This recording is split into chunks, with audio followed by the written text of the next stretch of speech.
Está começando mais um Receitas para Ser Feliz.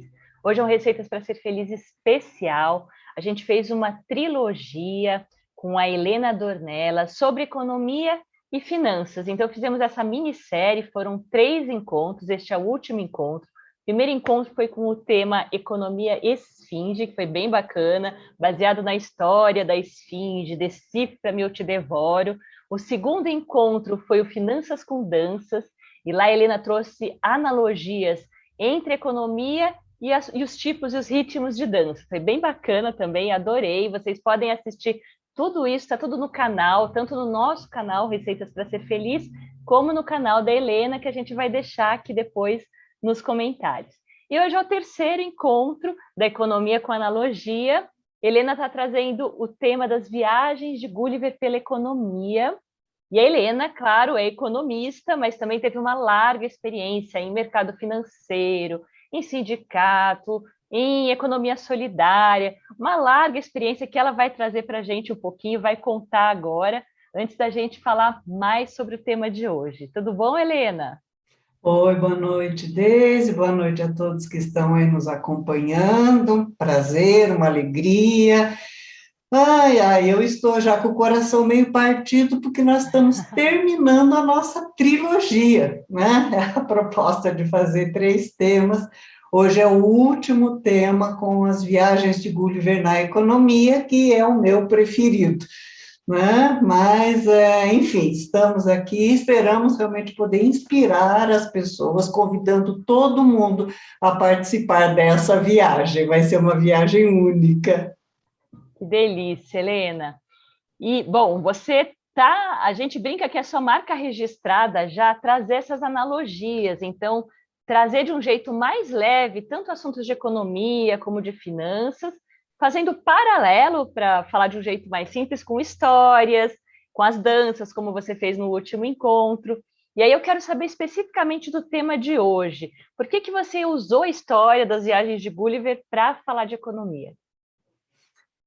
Então, porque assim, a minha preocupação sempre né? Economia é uma questão extremamente importante. A gente vive e toma decisão num contexto econômico, consciente ou inconscientemente. Então, como é que você fala desse assunto que para muitos é árido, né? Chato, é difícil? E, bom, então, para você conhecer minimamente o funcionamento da economia, seria legal que você fosse para uma ilha, né, onde a economia fosse bem primária, né, onde as relações de troca fossem bem simples. Eu pensei, bom, então eu vou criar um personagem para ir para uma ilha. Mas se ele ficar só na ilha, ele não tem condição, então, de perceber como funciona a economia aberta, né? Ou seja, como a economia de uma ilha ou de um país se relaciona com as demais, estabelecer, então, os critérios aí da economia política. Então, falou, não dá para ir numa ilha, ele tem que ir no arquipélago, né? E num arquipélago que mostre essas relações, né? Como são as relações comerciais e também as relações políticas, que a gente sabe, né, que da mesma forma que tem parcerias entre ilhas e países, também tem conflitos, né? Tem controle, tem dominação. Aí me ocorreu a ideia de fazer uma analogia com a teoria dos 5 elementos, que justamente mostra isso, né? Nós vamos falar um pouquinho, mas é a respeito de identificar a energia desses elementos em vários aspectos e perceber como eles se relacionam, não é? Então, eu achei que seria também um fundamento filosófico para poder explicar a economia política.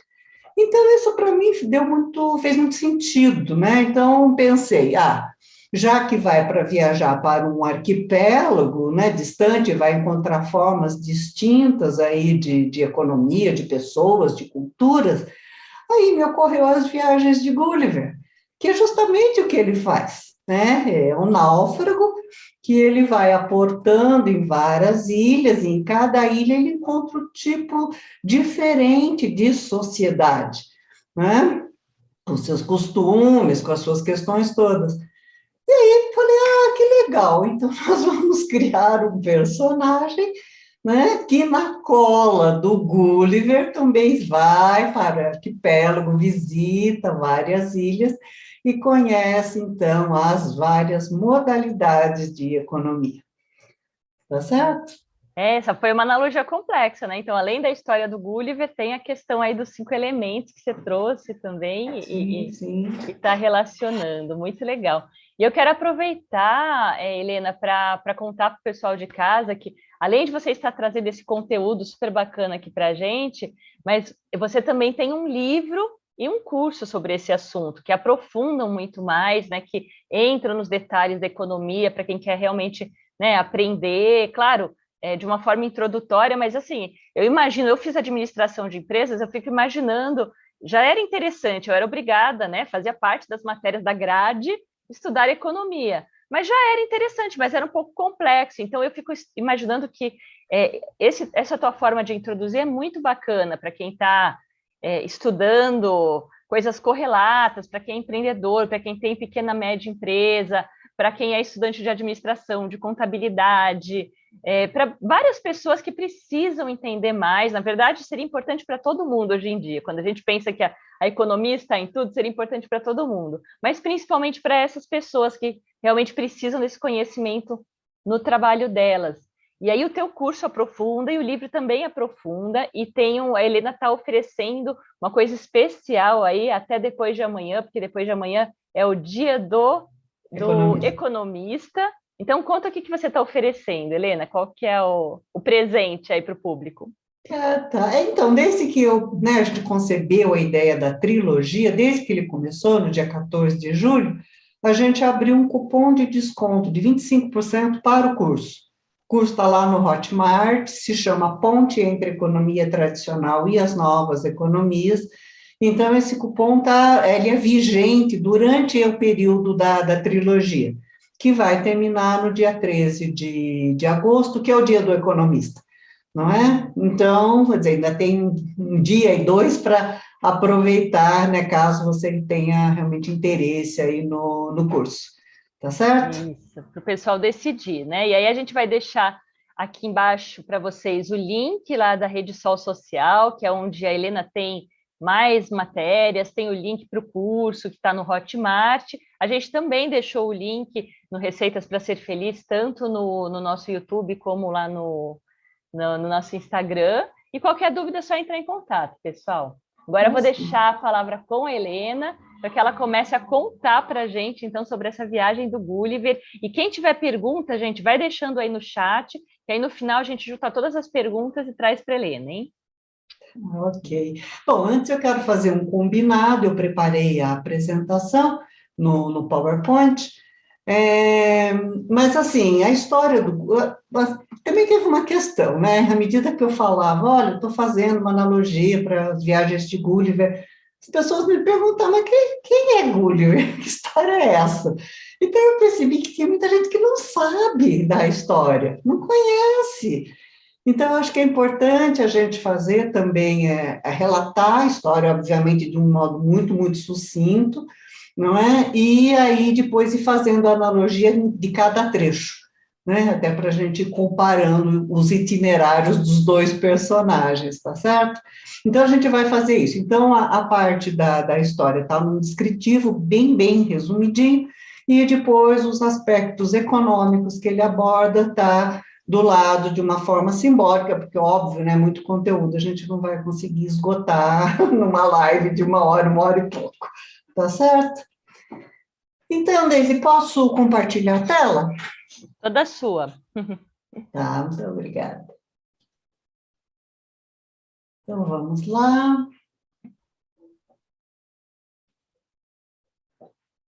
Deixa eu voltar aqui, né? Então, a gente chamou de Viagens de Gulliver, mas, na verdade, ele retrata esse conteúdo da ponte entre a economia tradicional e as novas economias, também passeando pela economia solidária, como a gente vai ver. Bom, no resumo, vamos ver o original, então, né? Do que se trata? É um personagem, o médico, né? O Lemuel Gulliver. Ele, assim, ele não está satisfeito onde ele vive, com a família que ele tem, então ele resolve sair em viagem, só que ele naufraga e ele vai parando, então, em várias ilhas. Na verdade, ele vai, naufraga, conhece uma ilha, volta, vai e volta. A gente não vai contemplar isso, não é? Mas no original tem esse percurso. Ele tem uma série de aventuras, aventuras mesmo, e aí depois ele escreve uma longa carta para o seu primo, Richard Simpson, relatando aí as suas aventuras, que dá origem ao livro, então, As Viagens de Gulliver, de Jonathan Swift, escrito e publicado em 1726, né, para a gente ter uma ideia, então, lá no começo do século XVIII, né, e é incrível como ela ainda é atual, tá certo? Bom, e na economia, o que que nós vamos contemplar, então? Então, o nosso personagem é o Samuel Gulliver, né? Ele é o comerciante, ele precisa de entender de economia, porque ele quer expandir os negócios e ele fica muito inseguro por não conhecer a conjuntura, o contexto econômico. Aí, claro, ele vai consultar o seu primo, que é economista, o Ricardo Simpleson, não é? Que eu aconselho, então, a visitar essa economia primária, simples, para ele poder entender o funcionamento, e recomendo o arquipélago dos 5 elementos, um arquipélago bem distante, né? Lá, então, ele tem oportunidade de conhecer a economia, de conhecer também a parte da política, porque não dá para falar de economia sem falar de política, e um embasamento filosófico, então, para ele poder entender como isso acontece, como isso funciona. Bom, então vamos ver lá o arquipélago, porque ele chama 5 elementos. Ele é baseado na teoria da filosofia taoísta chinesa, não é, que atribui, então, a energia dos elementos a várias circunstâncias da vida, muitas coisas, né, na filosofia taoísta, é calcada com base na teoria dos 5 elementos. Então, questões de calendário, astrologia, feng shui, a medicina tradicional chinesa, tem muitas vertentes da ciência taoísta que se baseia nessa teoria. E o que ele pressupõe? Que esses 5 elementos, fogo, terra, metal, água e madeira, se relacionam entre si, ou na forma de geração, ou seja, se ajudando, né, mutuamente, ou na forma de dominação e controle, tá certo? A gente vai ver isso um pouquinho mais lá para frente, com um pouco mais de detalhe. Então, eu aproveito para apresentar para vocês o arquipélago dos 5 elementos, que, como foi descoberto por sacerdotes taoístas, que percebeu essa relação, então nomeou as ilhas de acordo com as suas riquezas naturais e também de acordo com os elementos. Então, tem a ilha Raízes de Fogo, a banana de terra, a minério de metal, a coco de água e a castanha de madeira, que, como na teoria, também tem relações de parceria, ajuda mútua, mas também tem relações de controle e dominação. Bom, então vamos ver o aspecto da economia tradicional. Eu esqueci de falar de um combinado. Ao final de cada viagem, nós teremos umas perguntinhas que não querem calar para reflexão. E no fim a gente conversa a respeito, tá bom? Então vamos lá, na história original, Gulliver então sai em viagem, né, tem toda lá uma descrição, ele naufraga e ele acorda, né, numa ilha totalmente desconhecida. Só que ele percebe que ele está todo aprisionado, ele está todo amarrado, e a hora que ele olha em torno, ele vê pessoas minúsculas, com cerca de 15 centímetros de altura, não é? E são hostis, porque todas elas estão ali apontando arcos e flechas para ele, deixando bem claro que ele não é bem-vindo naquele lugar, porque lá ele é um monstro, né? Ele é imenso, tá certo? Depois ele vai descobrir que ele está em Lilliput, não é? E que a ilha está em guerra com a ilha vizinha, a Blesfescu, por conta de um assunto extremamente importante, ou seja, de que lado deve-se abrir os ovos. Sim, de que lado deve-se abrir os ovos? Porque Lilliput abre pela parte fina da casca. E Blesfescu, os nomes das ilhas são me merece. Blesfusco abre pela parte mais grossa da casca. Então, claro que é um motivo para uma guerra por essa questão, tá certo? E na economia? O nosso personagem, ele tem um pouco mais de sorte, não é? Ele chega na ilha Coco de Água, e lá ele é recebido pelo Robinson Crusoe, que qualquer semelhança com Robinson Crusoe, também náufrago, não é mera coincidência. E Robinson Crusoe, então, vai explicar para ele o macrofuncionamento da economia na ilha, e com isso a gente tem uma ideia de como isso se dá, tá certo? Ele vai falar do fluxo circular de renda, mostrando como é o funcionamento numa economia fechada, uma economia fechada com o governo, com o sistema financeiro, numa economia aberta. Então, ele vai mostrando como acontece com a circulação da renda nessas etapas da economia. Vai falar de mercados, vai falar de preços, vai falar de pontos de equilíbrio, então, entre quantidades e preços ofertadas e demandadas, vai falar das políticas macroeconômicas, que são as políticas fiscal, monetária e cambial, e da intervenção no mercado na economia. Então, depois desse encontro com Robinson Crusoe, o nosso Gulliver, então, tem uma ideia, um panorama geral da economia, do funcionamento da economia tradicional. E aí, agora vem a perguntinha. Nesse caso, para que é importante a gente conhecer a economia tradicional? Que impactos isso tem na nossa vida? E dentro desses segmentos econômicos, qual que é mais importante? O que vale a pena a gente colocar o nosso foco? É no comércio? É na indústria? É no segmento financeiro? É nas relações internacionais? Não é? Acho que é bastante importante a gente olhar a economia sob esse prisma, não é? Para que é importante? E o que é importante? Tá bom? Ok, guardem aí a perguntinha. Bom, no próximo momento, na história original, o Gulliver, então, vai parar numa terra, né? Ele volta para a Inglaterra, ele sai de novo, né, em viagem, e ele vai parar numa terra de gigantes agora, chamado Brobdingnag. Os nomes ninguém merece, tá certo? E ele chega lá, e lá ele é o anãozinho, não é? Então, ele é encontrado por um fazendeiro, um homem ambicioso, né?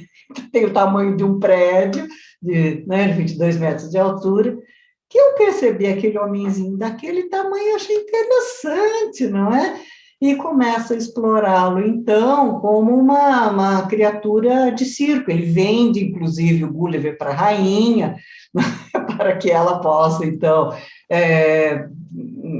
expor e apreciar, então, aquela miniatura de gente. Tá certo? Bom, e falando em exploração, o nosso personagem, o Gulliver, ele começa a sair pelo arquipélago e ele visita a ilha Minério de Metal. A ilha de Minério de Metal, por ter o metal, ela forja armas e ela tenta, então, partir para uma relação de dominação das outras ilhas do arquipélago. E ela também tem condição de cunhar moedas de metal, tá certo? E ali Gulliver, então, vai entender como é o funcionamento do sistema financeiro, não é? Da onde vêm os recursos, como eles são direcionados, como eles concentram, então, né, essa capacidade de gerar moeda e concentrar, né, esse patrimônio dentro, né, desse sistema, tá certo? E embora o governante fale para ele, né, que eles são poderosos, hegemônicos, não é? E o que é um hegemônico? O hegemônico é aquele que tem uma supremacia sobre os demais, aquele que é mais forte, é mais poderoso e tem condição de dominar os outros, não é? Mas ele, quando o par continua em viagem, ele lê a respeito das crises financeiras mundiais, até porque o primo deixou com ele vários artigos, não é? Ele fala, olha só, não é sistema financeiro poderoso? Sim, mas quando não é regulamentado, ele promove ou provoca crises de ordem mundial que são devastadoras. E isso nós vimos lá na economia esfinge. Então, quando nós percebemos, né, os impactos tanto da crise de 1929 como da crise de 2008. Bom, mas falando em economia hegemônica, tá certo? Para que a gente precisa conhecer, ou saber disso, né? Isso tem impacto na nossa vida, tá certo? E já que a gente está falando em dominação, não é? A gente está falando numa organização, numa ordem mundial, parece que agora está surgindo uma nova ordem mundial. Que ordem é essa? Não é? Que impactos teriam na nossa vida? Guardem aí mais essas perguntinhas, então, para a gente conversar depois. Bom, continuando a viagem, então, vamos ver agora uma economia subordinada, né? O outro lado da balança. Na história original, Gulliver está lá em viagem de novo, né? O navio dele é feito prisioneiro, ele acaba numa ilha rochosa chamada Balnibari, mas nessa ilha tem uma outra que é flutuante. É uma ilha bem, né, que fica um pouco acima, né, da Balnibari, chamada Laput, né, Laputa, onde ele percebe que as pessoas têm, né, uma conotação mais mental, mas pouco prática, né? Ou se pensa muito, se faz pouco, tá certo? Então, o que ele percebe? Né? Que lá são os habitantes são filósofos, né? Eles conhecem a lógica da matemática, a harmonia da música, né? As ciências, mas não se interessam por nenhum outro tipo de conhecimento científico e não tem qualquer conotação prática, né? Ou seja, os prédios, as casas estão tudo caindo aos pedaços, né? A ilha está toda deteriorada e os habitantes ficam lá preocupados somente em filosofar, tá certo?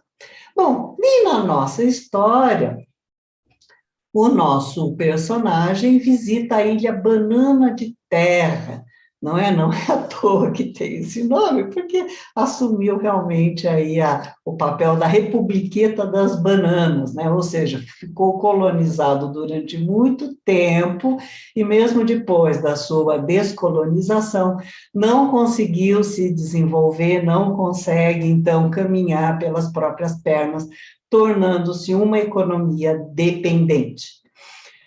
O Gulliver fica bastante impressionado, impactado com aquilo e começa a consultar os arquivos que ele tem a respeito da globalização e o quanto esse processo de globalização, né, que está bastante difundido aí pelo planeta, também tem contribuído para acentuar, então, essas diferenças, né, principalmente esse distanciamento que existe entre países ricos e países pobres, que tornaram-se pobres porque foram colônia durante algum tempo, até durante muito tempo. Tá certo? Bom, e nossas perguntinhas, por que eu preciso conhecer, então, né, o que é uma economia subordinada, né? Isso me impacta de alguma forma? E, olha cá, né, onde o Brasil está inserido nesse contexto mundial? Ele é uma economia forte, central, hegemônica, ou seria uma economia periférica, dependente e subordinada? Que meio de caminho ele está, então, nesse contexto? Perguntinhas que não querem calar, não é? Bom, continuando a viagem, então, né, ele vai para a Inglaterra, tal, volta aí como capitão de um navio mercante, mas ele é traído pela sua tripulação, né? Ele é abandonado também meio a ermo, e ele chega no país dos Royuns, que olha que interessante, era governado por cavalos, né? E muito bem governado, tá certo?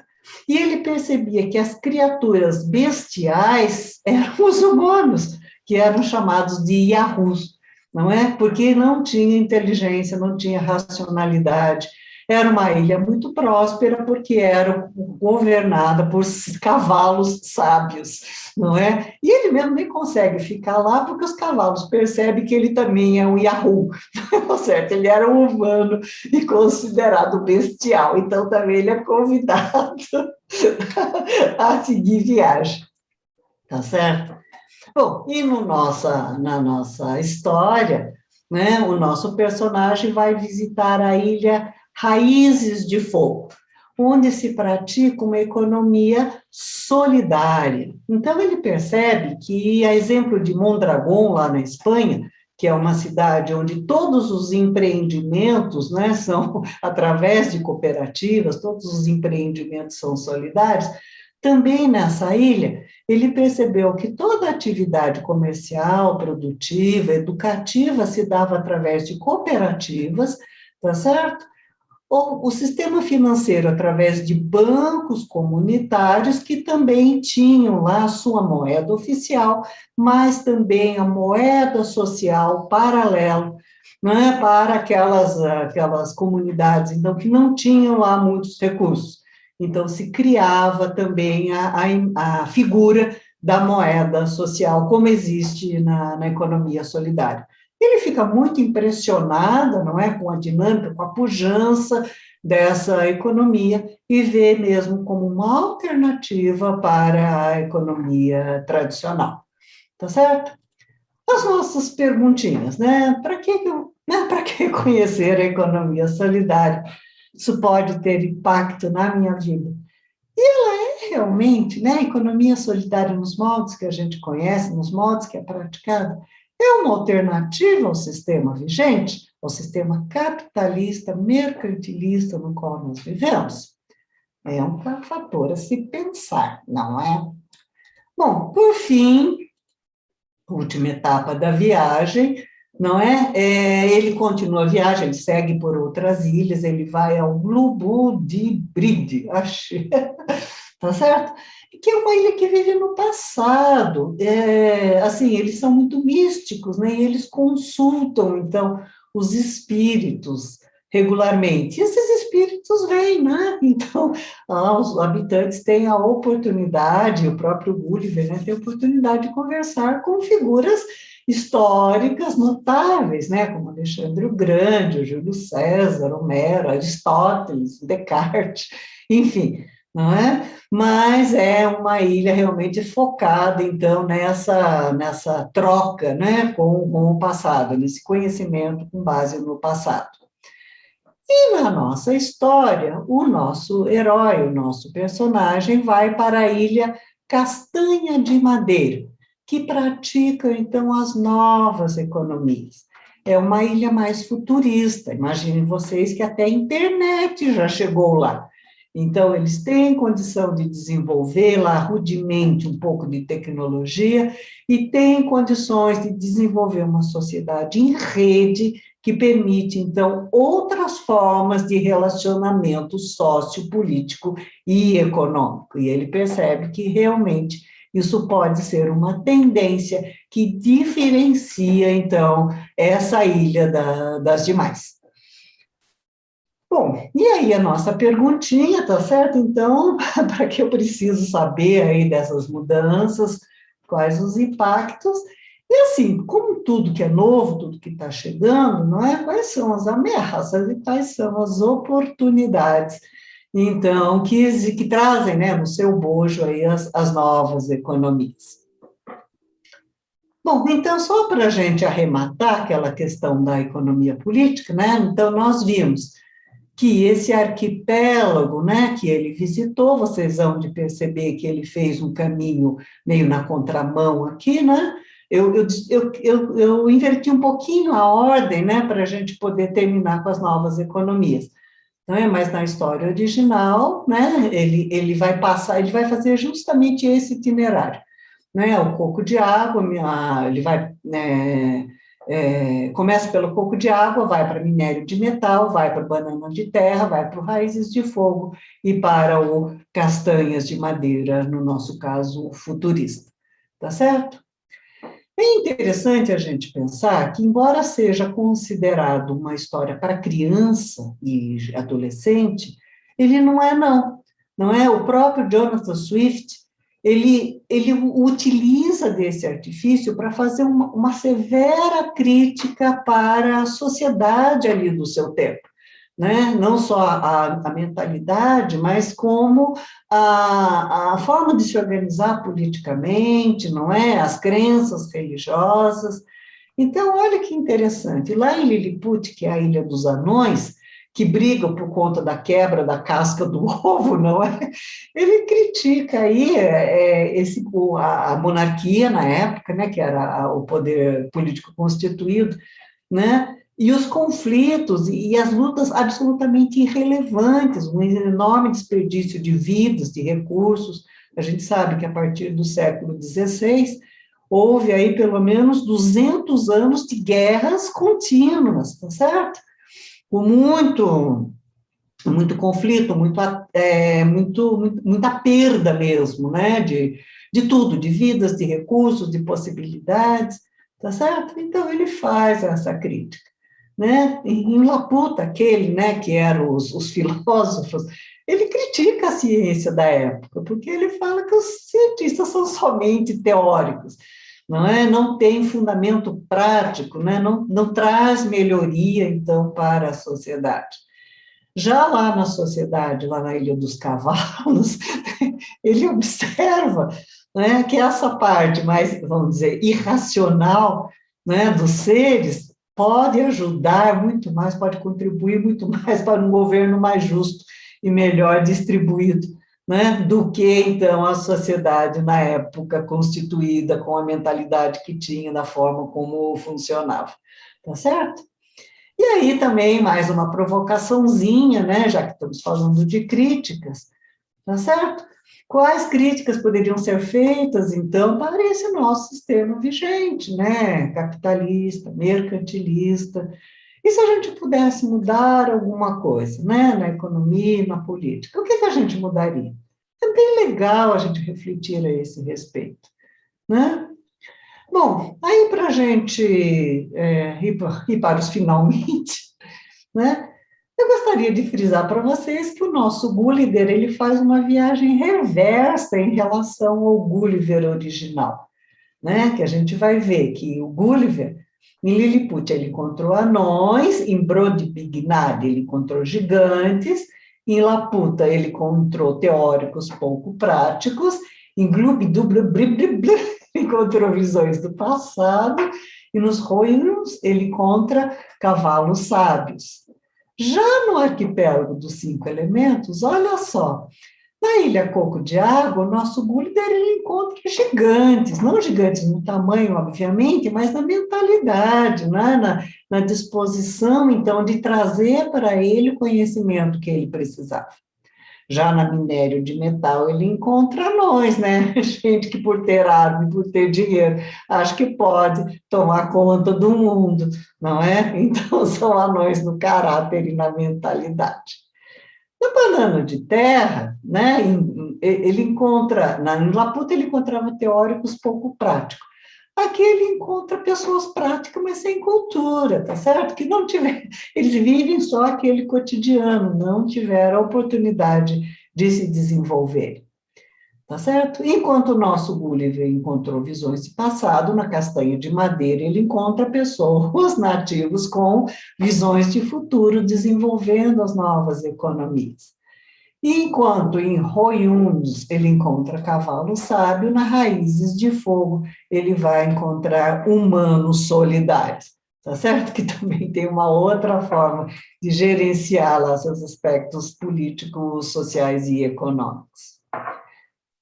E, por fim, e não menos importante, já que estamos falando de criação de ponte, não é, entre as economias, é legal a gente perceber, dentro aqui dos segmentos econômicos, o que a gente encontra na economia tradicional, na economia solidária e nessas novas economias.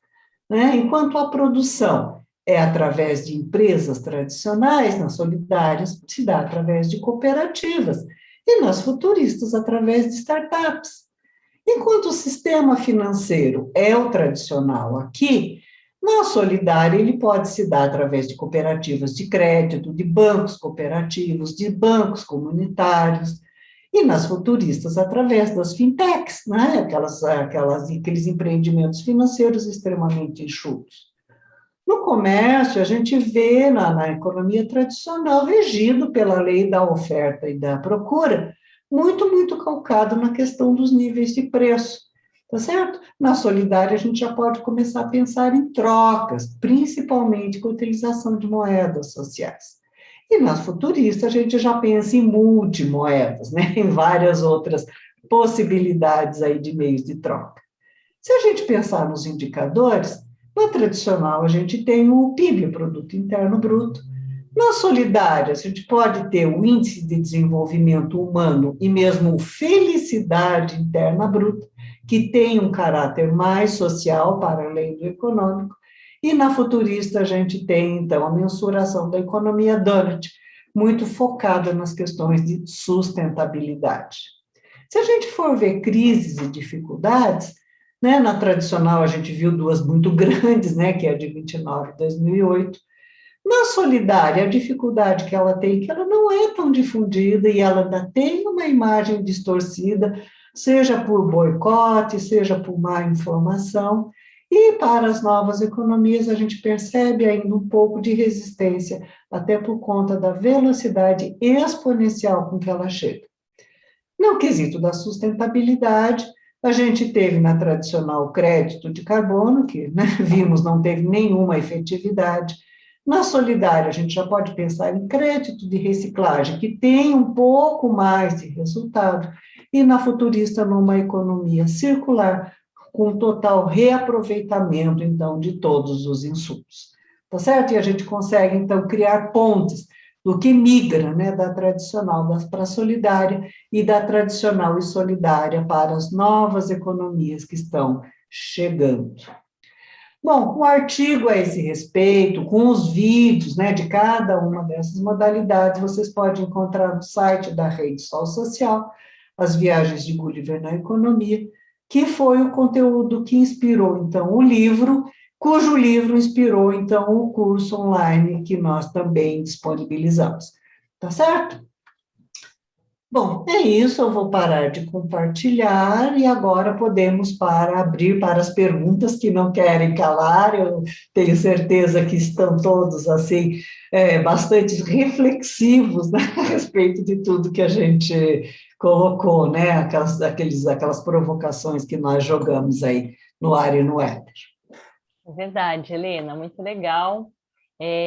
Acho que para a maioria das pessoas a economia tradicional, elas podem não conhecer os conceitos, mas a economia tradicional é o que a gente vive, é o nosso dia a dia, né? Como você fala, a gente é peixinho no meio da água, se a gente não conhece, a gente não está percebendo o nosso meio, mas está tudo aí, né? É o que a gente vive no dia a dia, economia de mercado, o fluxo circular dos capitais.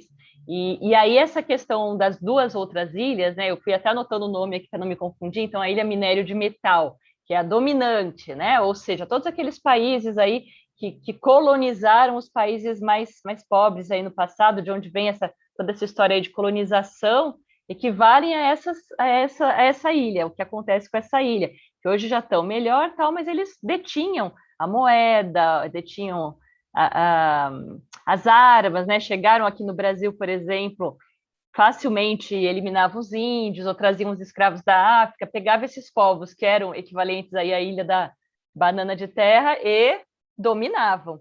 Então, tudo isso, assim, a 1, a 2 e a 3, elas são mais conhecidas. Eu vou puxar as perguntas delas primeiro, para depois a gente ir para as mais desconhecidas.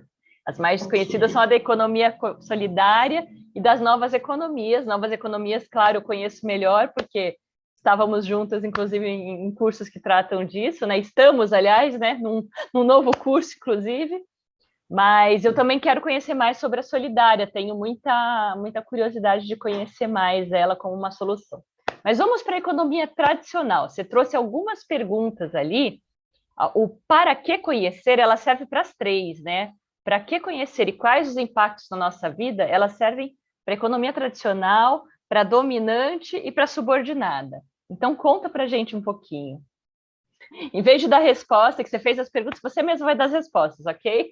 Ah, assim E não eu queria te pedir mais uma coisa. Quando a gente falar delas, fala do fluxo também, porque o fluxo do taoísmo ali, da energia, como é que você leu? Porque ele se passou meio rápido para a gente entender como que uma coisa se comunica com a outra. Bom, eu sou taoísta de coração, né? E a filosofia taoísta fala muito dentro, assim, do meu coração. E assim, tem uma outra questão. Eu gosto muito das visões mais macro, sabe?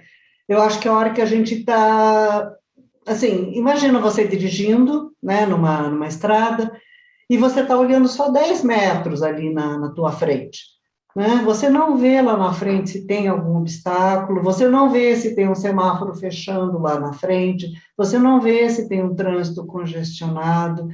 Então, eu acho que você precisa olhar lá para frente para você poder, então, já tomar as suas decisões aqui e agora, né? E eu penso que tanto a filosofia como a economia, elas te permitem esse olhar macro, sabe? Elas te permitem, então, você olhar mais longe e aprofundar também o seu olhar, não é? Quando você olha para a economia, porque assim, é o funcionamento da nossa vida, é o funcionamento da nossa vida, né? Nós temos relações de troca, e isso desde que mundo é mundo, né? Seja através de escambo, seja através de obter, então, algum meio de troca, né? Conchas, gado, né? De pecos, pecúlio, tá certo? Espelhos Sal, já por foi... ouro, espelhos Oi? por ouro, espelhinhos por ouro, né? Pois é, espelhinho para o pau-brasil, não é? Aquelas Também. coisas, tá certo? Então, essa visão macro, ela te permite, primeiro, assim, você ver onde você está dentro dessa engrenagem, e depois você começar também a olhar as possibilidades de alternativas, não é? Então, eu gosto muito, e a filosofia taoísta, né, na relação dos elementos ali, eu achei, isso é milenar, obviamente, né, há milênios que os chineses olham, então, para o funcionamento da natureza, que a filosofia é muito colada, né, nos ciclos naturais, e ele percebe que há uma correlação, não é? Então, ele começa a atribuir, ele percebe quais são as energias dominantes, e para que isso seja difundido, então ele atribui a um elemento da natureza a energia que ele percebe, né, nas diversas esferas da vida. Né? Então, o que eles falam? Né? O céu tem uma energia própria, a terra tem uma energia própria, baseada naqueles 5 elementos. Então, quando a energia do céu, por exemplo, é de fogo, e a energia da terra é de fogo, eles estão em harmonia. Mas quando a energia da terra é de fogo e a energia do céu é de água, por exemplo, a água apaga o fogo, tá certo? Então, no calendário é possível a gente prever, inclusive, que anos, né, serão mais harmoniosos, que anos serão mais promissores, que anos serão mais conflituosos, né? E é possível você identificar isso no calendário. Mas o que me fascina é a economia tradicional chinesa, que eles percebem que cada órgão do seu corpo tem a ver com um elemento também, não é? Que se ajudam, se alimentam entre si ou se controlam. Então, por exemplo, teve uma época que eu fui uma acupunturista, eu estava com uma questãozinha aqui no coração, né? E ele falou, tá, nós vamos ter que alimentar, nós vamos ter que ativar aí o meridiano do fígado. Eu falei assim, como assim, cara pálida? Meu problema é no coração, não é no fígado, né? E ele falou, ah, mas o coração é a energia do fogo, o fígado é a energia da madeira. Então, o teu coração está com insuficiência de nutrição da energia da madeira para alimentar o fogo. Olha que coisa mais impressionante. Então, eu não vou tratar do meu coração, eu vou tratar do meu fígado, né? Então, isso me encanta, porque também traz essa perspectiva macro que a economia traz, tá certo? Com uma base filosófica, né? Então, na minha história, esse arquipélago ele é descoberto por sacerdotes taoístas que percebem, então, essa relação, não é? Tanto de ajuda mútua, né? Como de parceria, como de controle e dominação, principalmente a exercida lá pela minério de metal, não é? Então, ao perceber isso, e ao perceber as riquezas naturais de cada ilha, esses sacerdotes nomeiam essas ilhas de acordo com a riqueza natural e de acordo com o elemento. Ah, né? que legal. Legal, ficou mais claro. Foi ótimo essa explicação aí. Se você quiser, a gente até volta lá no diagrama, né? Porque, assim, para cada questão, né, para cada parceria, para cada ajuda, depois, não, claro, no livro, no curso, isso aí está melhor descrito, né? Mas Claro. como cada ilha ajuda, né? Como é essa relação de parceria e ajuda, e como é essa relação de controle, né? De dominação, afastamento, inclusive, né? A Ilha Minério de Metal, por exemplo, ela não quer nem saber da banana de terra, porque minério de metal é uma ilha futurista. Vamos voltar lá, deixa eu só te mostrar, né? Que eu acho que fica Fiquei mais... interessada porque você falou das ilhas individualmente, mas eu fiquei interessada em saber essas correlações também. Deixa eu ver se eu consigo Me deixou voltar. curiosa o seu gráfico. Vamos lá, né? Aí, Então, nós temos aqui. Então, só rememorando, né? O fogo, ele alimenta a terra, que nutre o metal, que nutre a água, que nutre a madeira e que vai nutrir o fogo, tá certo? Então, eles têm uma relação de geração ou nutrição entre eles. Mas, ao mesmo tempo, o fogo vai controlar o metal, que vai controlar a madeira, que controla a terra, que controla a água e que controla o fogo. Então, por exemplo, né, vamos partir assim de um pressuposto, né? O que é fogo? A hora que ele se extingue, ele dá a condição, então, os elementos químicos ali para constituir a terra, que, por sua vez, né, dada essa separação química, vai constituir o metal. Esse metal diluído, ele vai gerar a água. A água, então, por sua vez, vai alimentar as plantas, a madeira, as árvores, e a madeira vai alimentar o fogo, tá certo? Paralelamente, o fogo vai controlar o metal. Por quê? Porque ele derrete o metal. O metal, por sua vez, vai eliminar a madeira, ou vai cortar a madeira. Basta você pensar no machado, por exemplo, cortando as árvores, não é? A madeira, ela vai controlar a terra à medida que cresce a árvore, extrai, então, as raízes e afasta, então, a terra, tá certo? A terra, por sua vez, vai controlar a água, porque elas disputam ali o espaço, não é? E a hora que ela vem, ela se sobrepõe à terra. A água é o elemento que escoa, né? A gente sabe, a filosofia fala que é um elemento obscuro, porque os outros elementos a gente consegue prever o comportamento da água, não.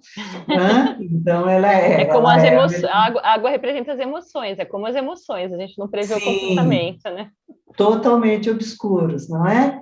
E a água, por sua vez, apagando o fogo já é bastante intuitivo, né? A gente já consegue ver isso com facilidade. Então, na nossa história, A Raízes de Fogo, ela vai alimentar a parceria da Banana da Terra, porque ela percebe ali Vai a lembrando quem que é, pobreza. porque eu acho que o pessoal tem. Eu tô com uma cola aqui do lado que eu fiz enquanto eu estava te ouvindo, mas nem todo mundo pode ter.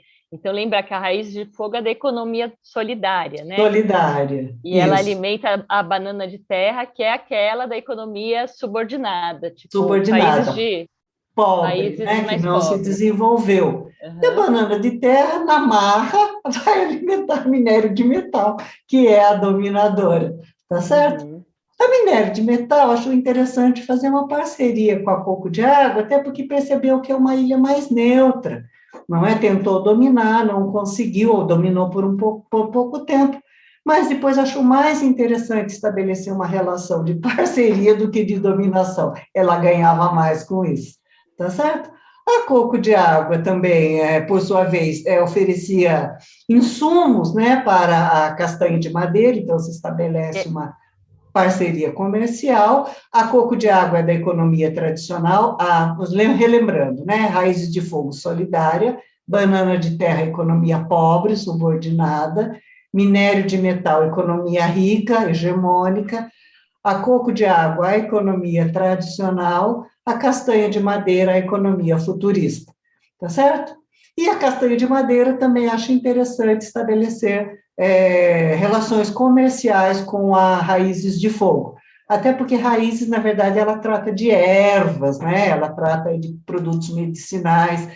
Então, aí né, houve aí se estabeleceu, então, aí uma parceria na nossa história, tá certo? uhum. Agora, Raízes de Fogo, por sua vez, faz uma contraofensiva pesada contra o minério de metal, né? Porque ela está querendo dominar todo mundo. São Se quase minério de opostas. metal. Oi? Elas são quase opostas mesmo, né? Sim, né? Sim. Né? Até ideologicamente, Economia politicamente, né? solidária, é. Uhum. E Tá capitalismo, certo? né? Uhum. A minério de metal tem lá um olho grande sobre a castanha de madeira que é futurista, que está se relacionando com o resto do mundo, que tem condição de criar uma economia diferenciada, potente, não é? Então, ela tem aqui uma ofensiva forte com a castanha de madeira. Castanha de madeira, por sua vez, não quer nem saber da banana de terra, porque a castanha de madeira é uma ilha futurista. A banana de terra é uma ilha atrasada, retrógrada. Então, tem lá um distanciamento diplomático, não é? A banana de terra, pela sua pobreza, manda muito nativo lá para Coco de Água, que entope a ilha, então, né? Atravanca ali o funcionamento. Então, a coco de água também resiste um pouco, mas a ofensiva da banana de terra é justamente por conta dessa migração, e que a gente vê isso, qualquer semelhança com o mundo atual não é mera coincidência.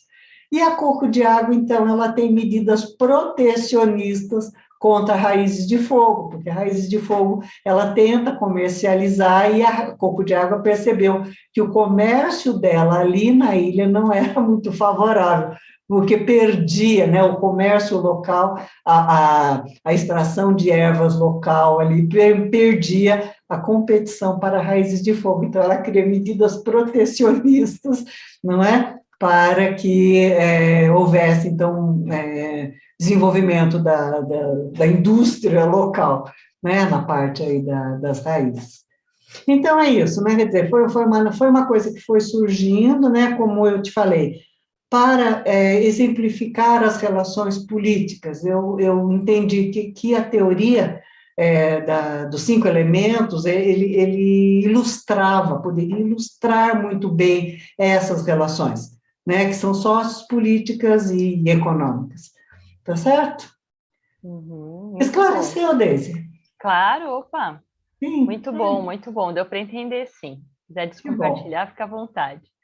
É que até a gente gravar o nome de cada ilha para entender as correlações, eu achei interessante você explicar, achei que foi bacana. E o Átila colocou aqui um comentário, ele falou assim: cada dia eu entendo um pouco mais sobre esse assunto, graças a Helena. Vai acompanhando e a gente vai pegando, vai aprendendo, né, Helena?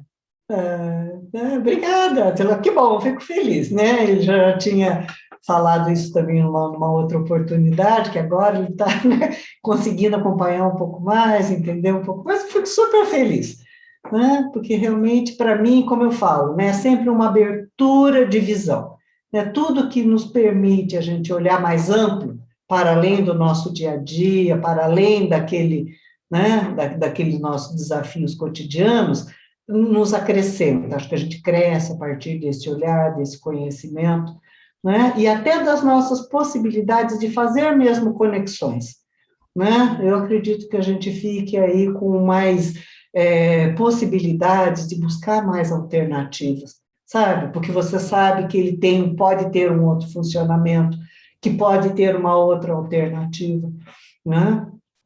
Então, eu Exatamente. gosto muito desse olhar mais amplo, mais macro, né, bem mais abrangente. Uhum. Sem dúvida, tem muito a ver com as perguntas, né? Do porquê conhecer e quais os impactos na nossa vida, né? Tem muito a ver com isso. E tinha mais uma pergunta, quando você falou da coco de água, tinha pergunta de qual seria o segmento mais importante na coco de água? Qual seria, Helena?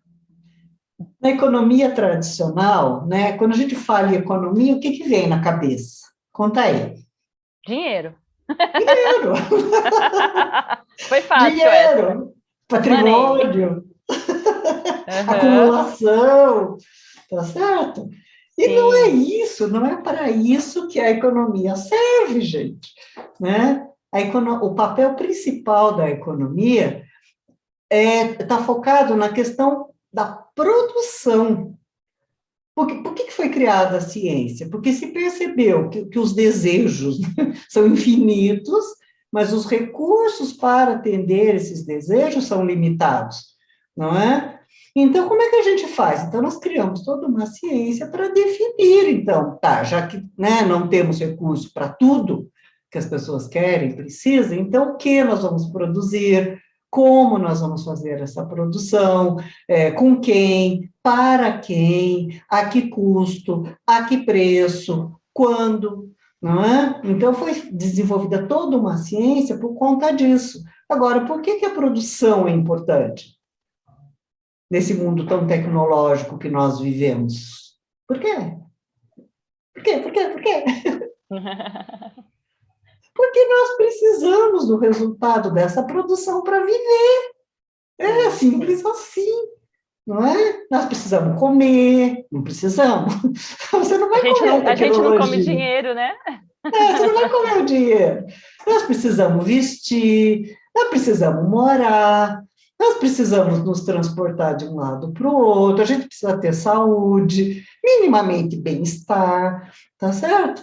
A gente precisa morar numa área minimamente urbana, com uma infraestrutura. Então, para tudo isso, pressupõe a produção, a geração de bens e serviços que vão atender essas necessidades básicas, não é? Uhum. Então, tanto que no fluxo circular de renda, a gente parte do processo produtivo, não é? Que ao, então, a ser colocado no mercado vai gerar renda, essa renda vai ser convertida ou em consumo ou em investimento, que vai realimentar o processo produtivo, porque nós precisamos dele para viver, é simples assim, Sim. não é? Aí Uhum. depois entra, né, a questão do governo, então parte da renda, né, é convertida na forma de tributos, tá certo? Depois vai entrar o sistema financeiro, então parte dessa renda é direcionado lá para os investimentos financeiros, se cria os endividamentos, ou seja, a economia simplesinha é produção, renda e gastos transformados em consumo e investimento. Ele é bem circularzinho, assim, bem circularzinho. Depois vai abrindo, né? Surge. Primeiro é uma economia fechada, sem governo. Aí surge o governo, que também realimenta, porque ao ter os gastos do governo e os investimentos governamentais, também vai alimentar esse circuito, não é? Aí depois entra o sistema financeiro, que em princípio deveria ser só um intermediário financeiro, não o dono da economia, não é? tá certo? Então, toma daquele que tem o recurso e direciona para aquele que precisa, em princípio, mediante uma módica taxinha pelos seus serviços, que é expressa através da taxa de juros, não é?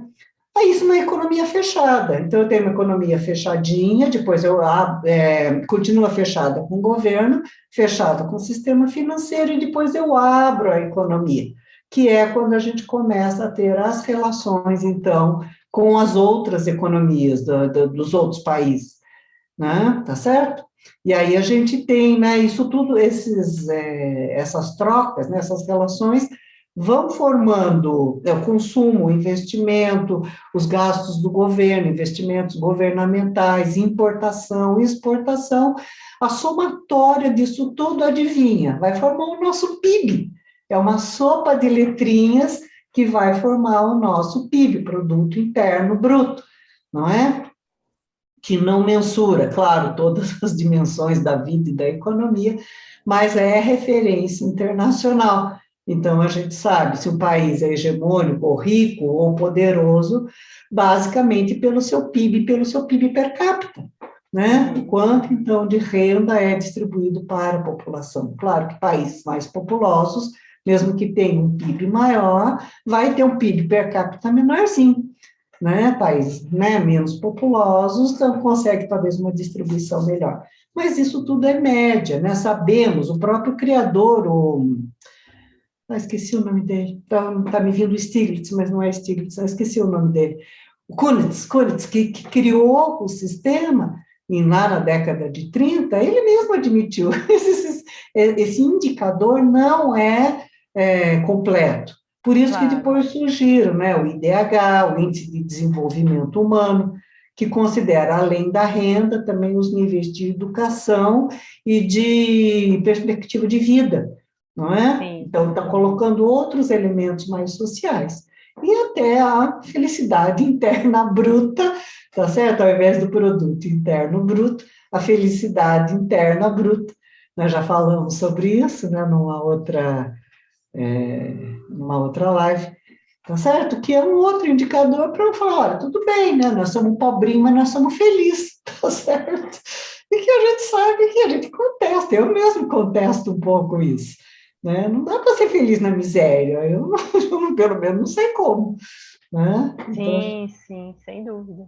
a gente tem que ter aí um mínimo, né, de estrutura e de renda distribuída, né? Porque renda a gente tem, o problema não é a renda, o volume de renda, né? Renda a gente tem, o problema é a concentração, né?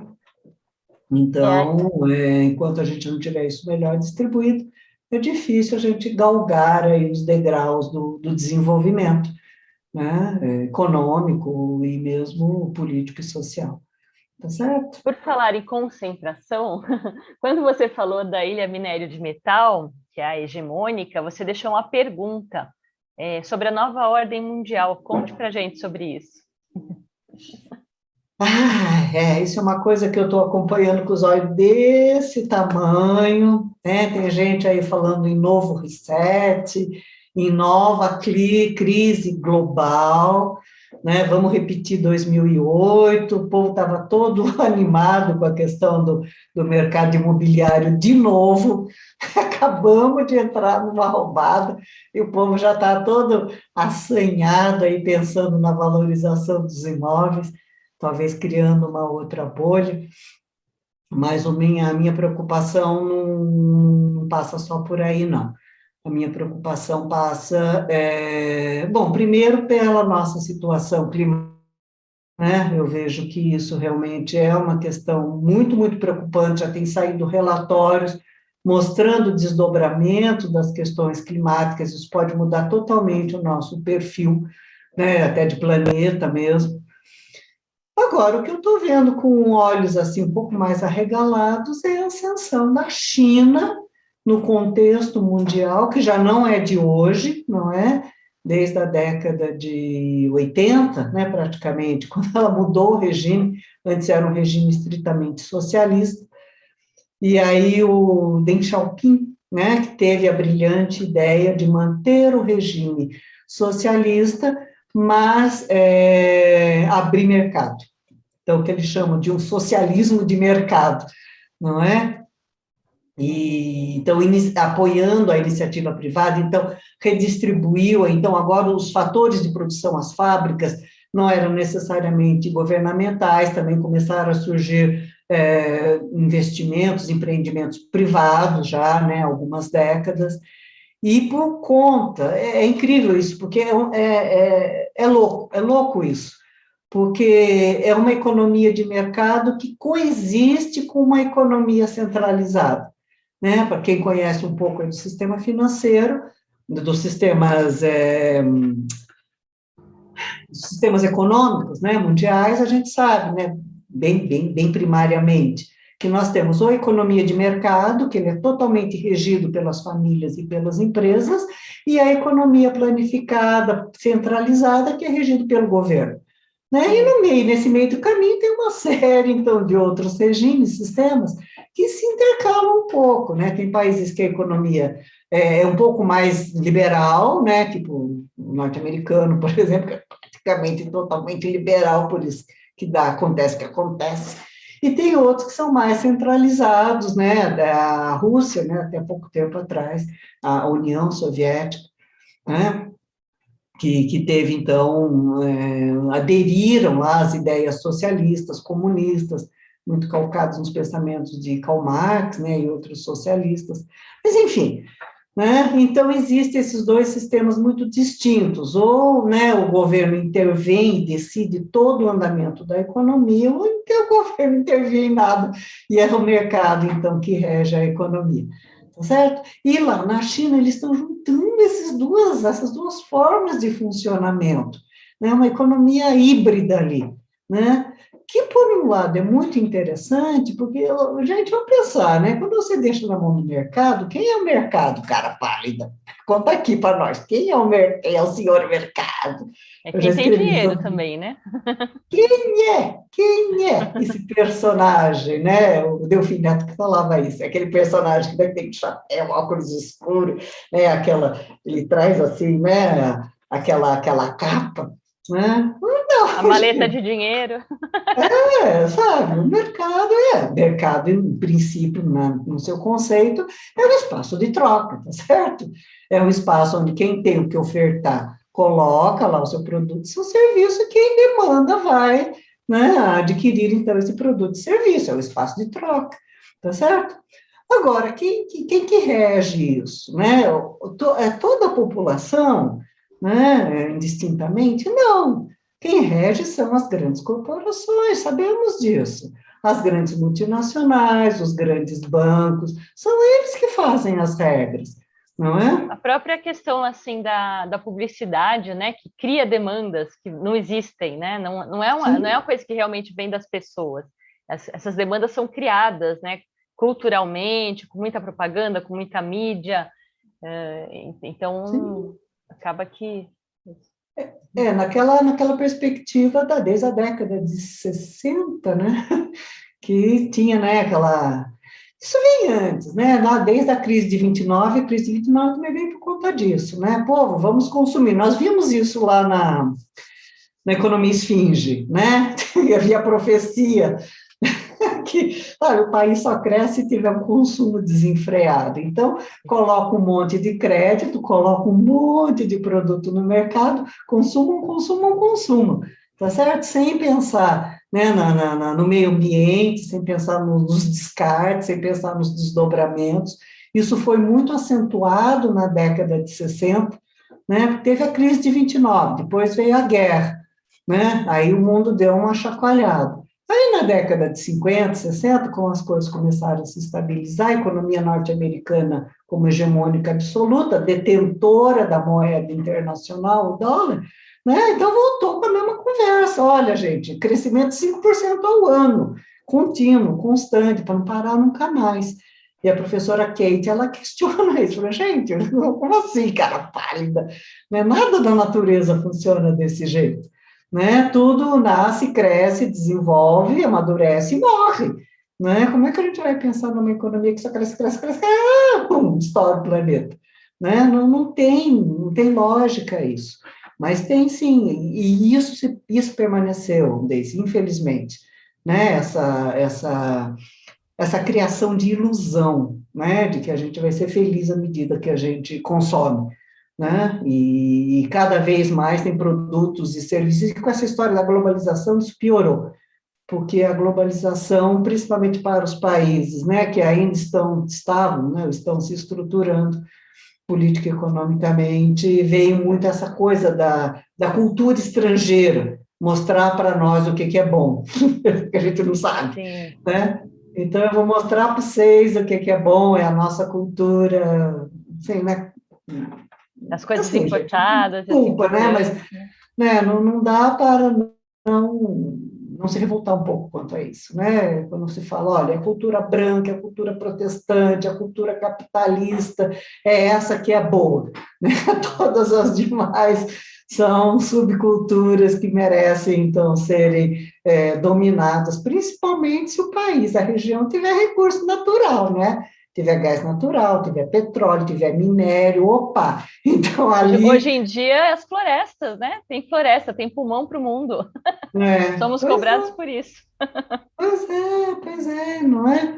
Então, para mim, isso daí realmente é uma coisa que me pega na jugular, sabe? Que direito tem esses países? Por isso que eu, inclusive, fiz questão de abrir lá a questão da economia hegemônica e subordinada.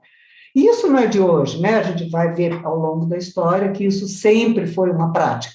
Povos, então, que se tornaram mais fortalecidos, saíram pelo mundo dominando os demais, né? Hoje, aqueles que a gente cultua como heróis, estrategistas, né? Na verdade, foram líderes aí que saíram tomando conta do mundo, impondo lá a sua cultura, impondo pela força das armas.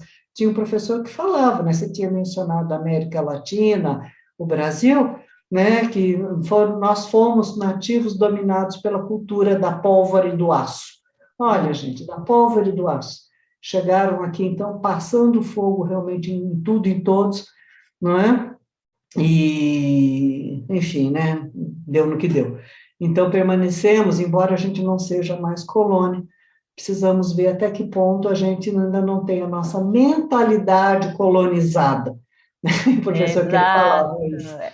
Essa pergunta que você colocou aqui, né, sobre a subordinada, que é a banana de terra, você perguntou quem é o Brasil na economia mundial, né? Então, enquanto nós não somos mais colônia de Portugal, mas dá para ver que nós somos, né, pelo menos de várias formas dos Estados Unidos ainda, em relação a dólar, em relação à forma de pensamento. A gente copia muito o modelo de lá, um modelo assim capitalista extremo e tanta coisa, né, que vem que a gente compra sem passar pelo exame, pela consciência se realmente aquilo é o melhor para a gente, né? Nem questiona, né? Você viu agora recentemente com essa emergência da China, né? Então, voltando, né? Que a gente já deu tanta volta, eu já dei, né? Voltando, com essa emergência da China, então já tivemos o representante aí não sei se eu nem sei, eu acho que o ministro, não sei se da segurança, que veio aqui falar, olha, gente, nessa disputa é bom que vocês fiquem para o nosso lado, viu? Tá certo? Nada de Hyundai, nada de produto chinês aí no seu mercado, né? Nada de tecnologia assim, 5G lá da China, vocês têm que ficar aqui para o nosso lado.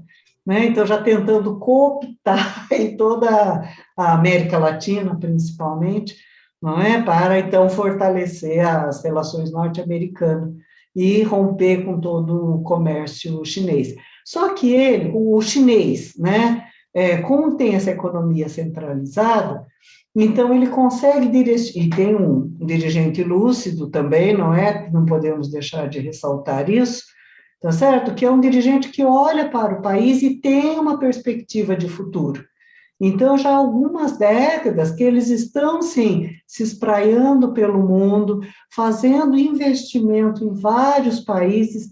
E olha que interessante, Deise, ele faz um investimento, um aporte financeiro para ajudar a construir uma estrada, um porto, não é? Para urbanizar uma cidade. E se o país não consegue pagar de volta, ele fala: não tem problema, você pode me pagar em matérias-primas, você pode me Uhum. pagar em produtos agrícolas, você pode me pagar em serviços ou em concessão de terrenos. Ah, olha só. Então, ele vai trazendo, ele vai levando ali as suas Asas, espalhando suas asas. Eu ia falar tentáculos, né? Mas eu acho que não é mais adequado, né? Porque, assim, vamos combinar, não tem ninguém bonzinho na história, né? Mas eu estou olhando com bons olhos, né, essa penetração chinesa, essa expansão chinesa, como um contraponto à hegemonia norte-americana, tá certo? Eles precisam Uhum. saber que eles não são dono do mundo, que eles não podem declarar guerra unilateral para o Iraque ou para o Irã, não é porque lá tem petróleo, não é? E simplesmente dizimar ali a população, né? Você consultando a história, você vê que Saddam Hussein, por exemplo, ele não queria guerra, né? Uhum. Qual foi o pecado de Saddam Hussein? Ele tinha petróleo, primeiro, né? E ele comercializava petróleo só com euro.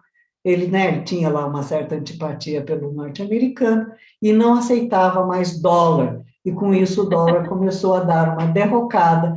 Então eles falaram, bah, Iraque é o eixo do mal, precisamos, não Será é? eliminado.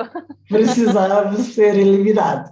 Então, todo mundo que tem riqueza natural, que, né, é, o país norte-americano tem, né, interesse, então ele vai, de alguma forma, realmente tentar boicotar ou dizimar, ou simplesmente declara guerra, sobrevoa o país, bombardeia, mata todo mundo, tá certo? Crianças, jovens, mulheres, enfim, civis, militares, dizima o país e instaura lá uma base militar para falar quem manda aqui sou eu, né? Sabe? E quem vai contestar? Quem? Né? Com o poderio militar e econômico que eles têm? Ninguém, né? Sim. Eles gastam um PIB brasileiro por ano em segurança, né? Com todos aqueles armamentos e soldados e tudo mais, um PIB brasileiro por ano. Imagina isso, né? Então alguém tem que falar, meu, peraí, você não é dono do mundo, não, né? Nós vamos dividir esse poder, nós vamos É. dividir esse bolo, né? Uhum. Agora, sim, também sem nenhuma ilusão, né? Não é que se trate de país bonzinho, né? Sabe, tem lá a sua história, tem lá as suas agruras, mas dentro dessa, da briga da maré e do rochedo, quem nós somos, né? Nós somos marisquinho, que ficamos lá no meio, tchá, bate a onda no rochedo e nós estamos lá no meio, tá certo?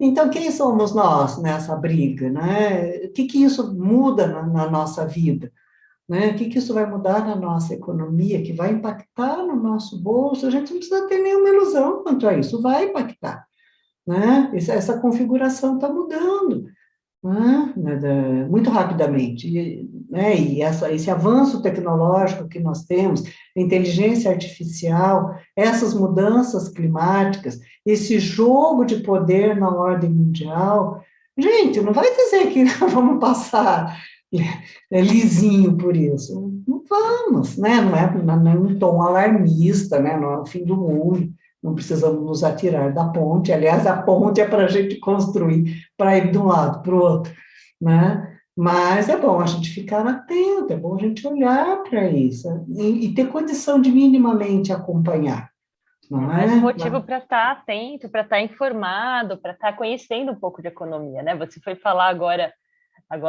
sobre a China, eu já me lembrei que vi uma notícia esses dias que ela perdoou dívida de países lá da África, então é exatamente isso, né? Perdoa a dívida e ganha alguma coisa em troca e já vai abrindo espaço, porque ali é um espaço ainda pouco colonizado, ainda tem muito para se explorar, né? Se você for pensar ali Nossa, lá tem na petróleo, lá tem diamante, né? É interessante, eu vi o TED da Serra Leoa, eu até coloquei também não sei se foi no livro ou maravilhoso. foi no curso, né? Uma representante lá de Serra Leoa, Serra Leoa também é um dos países mais miseráveis lá da África, Ela fala, né? é um TED que começa com ela falando que ela vive num dos países mais ricos do mundo. É esse? Mais Incrível. lindos, ela mostra ali as paisagens, realmente é muito bonito. E teve uma fala dela que me impactou tanto, que ela falou assim, como é que um país que tem ouro, que tem minério, que tem diamantes, pode ter a sua moeda, que é o leone, comparado, né, por que que eu preciso, tendo esse país tão rico, por que que eu preciso de 5.000 unidades da minha moeda para eu poder comprar uma moeda estrangeira, no caso o euro, né? Então, o euro é equivalente a 5.000 leones, É. sendo que o país é extremamente rico, né? Não tem nexo nenhum, né? Não tem lógica mesmo. Não, não tem. Agora, claro, país colonizado, é um país também que ele foi muito. Isso também é uma perversidade horrorosa da colonização, né? Onde o colonizador joga, né, grupos étnicos uns contra os outros. Então, teve uma guerra civil tremenda, né, na década de 70, justamente quando eles estavam querendo proclamar independência, né? E essa guerra civil, então, eles armaram ali guerrilheiros, capacitaram guerrilheiros para dizimar a população, e dizimar, assim, não só matando, mas mutilando. Então, é muito impressionante, dá dó de ver, né, pessoas sem as mãos, sem as pernas, sem braço, né, assim, uma coisa horrorosa, uma coisa tremenda, né? Então, é um Bem país triste. que tinha tudo ali no chifre da África, né?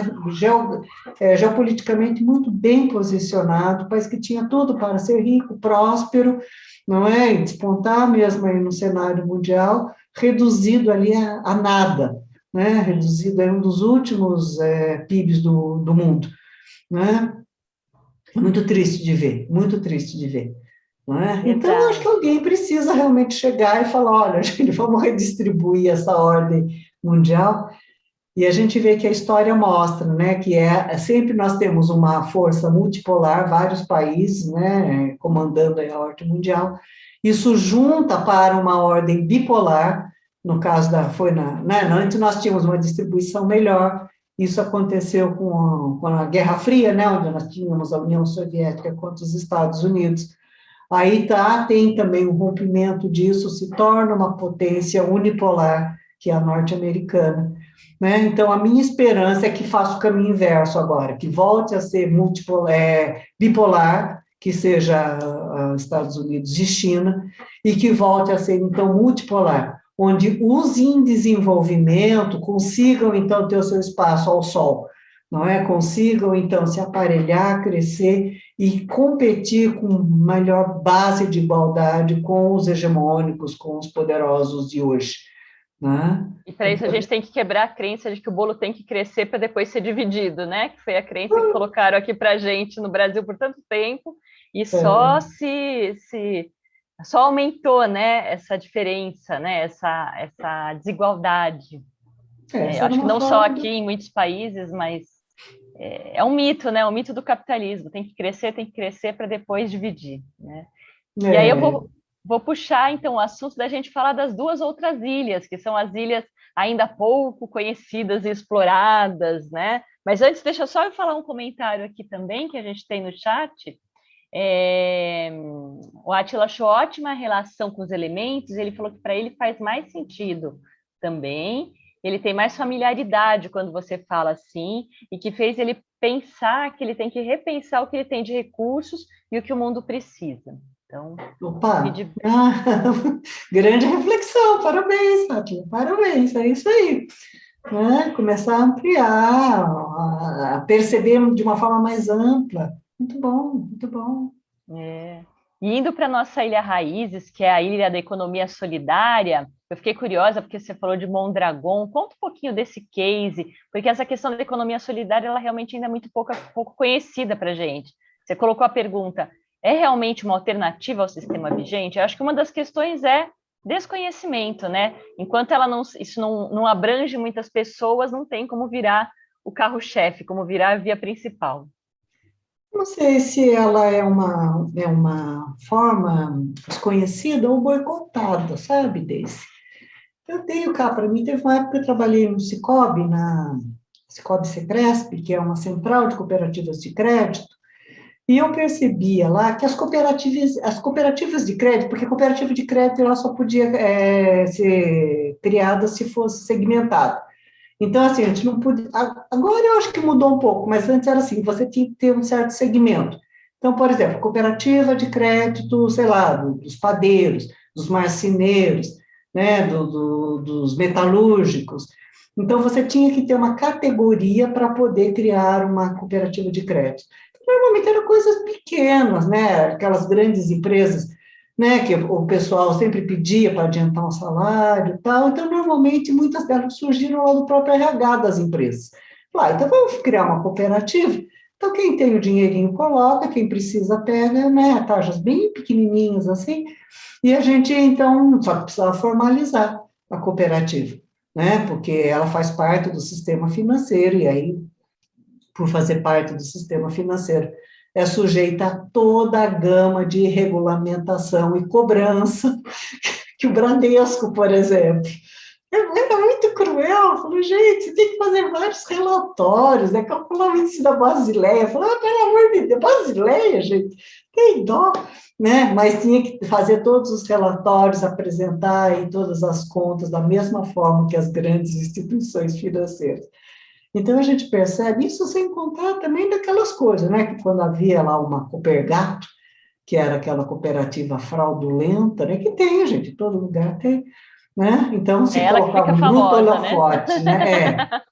Cooperativa de lavagem de dinheiro, cooperativa Copergato, cooperativa fraudulenta. Então, eu Uhum. não sei se ela foi boicotada. Boicotada, eu acho. Né? Porque, assim, o princípio da economia solidária é que não existe a figura de um patrão e de funcionários, percebe? Numa cooperativa, em princípio, todos são sócios, então todos são donos, em princípio, na teoria. Né? Quando ela foi fundada, em 1844, lá em Rochdale, na Inglaterra, ela foi criada como um sistema alternativo justamente por conta da exploração horrorosa que havia lá na época da Revolução Industrial. O povo trabalhava 12, 14 horas por dia, o salário era ínfimo, né? Então, teve um grupo de tecelões que falou, não, vamos criar uma outra forma de funcionamento. E criaram um armazenzinho, né? Todo mundo deu risada, mas acharam que, né, não ia funcionar, mas funcionou. E depois se estendeu para todos os segmentos da economia, né? Então, ele atende, lá tem as cooperativas de trabalho, as cooperativas de produção, as cooperativas de crédito, as cooperativas habitacionais, as educacionais, não é? Abrange praticamente todos os segmentos da economia. Então, deu muito certo, né? E vários países, inclusive, têm, assim, uma metade da sua economia, ou em determinadas regiões, né, calcada na economia solidária. E Mondragón é um caso muito interessante. Mondragón fica no País Basco, né? O País Basco, ele se diz independente, mas ele fica na Espanha, lá no norte, uma região bem inóspita, bem difícil de você chegar lá. Então, teve o padre Arismendi, eu não sei o nome, eu não consigo pronunciar o nome dele inteiro, Arismendi Riadieta, né? Era um padre, um grupo de pessoas liderados por esse padre, que chegou ali na região e falou, quer saber, vamos constituir uma cooperativa de produção aqui, da linha branca, eles faziam fogões, né? Só que eles perceberam que para fazer o fogão, eles precisavam capacitar as pessoas, então eles criaram uma cooperativa escola, né? Cooperativa escola técnica. Bom, mas para poder, né, financiar tanto a produção quanto a escola, a gente vai precisar de uma cooperativa de crédito. Aí criaram a Caja Laboral, não é? Bom, agora nós vamos precisar criar também um sistema de saúde, né? Então, criar uma cooperativa, sabe? Então, o funcionamento de Mondragón foi todo criado em cima de cooperativas, e depois de Uhum. bancos cooperativos, né? De bancos comunitários. Então, isso deu muito certo e ele virou referência mundial. Eu quase fui para lá, né? Na época que eu estava mais enfronhada aí na economia solidária, porque agora diz que é um passeio, é caro, não é barato você ir lá, não, porque agora é um passeio, assim, Educativo. educacional.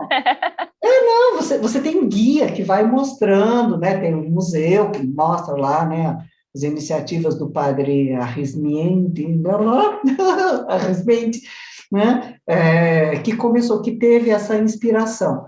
Agora, as más línguas falam que só conseguiu, então, prosperar na forma de cooperativas porque era um país isolado, né? Era difícil o acesso, então não teve muita intervenção né, de outros países ou da própria Espanha, né? O País Basco ele é incrustado ali na Espanha.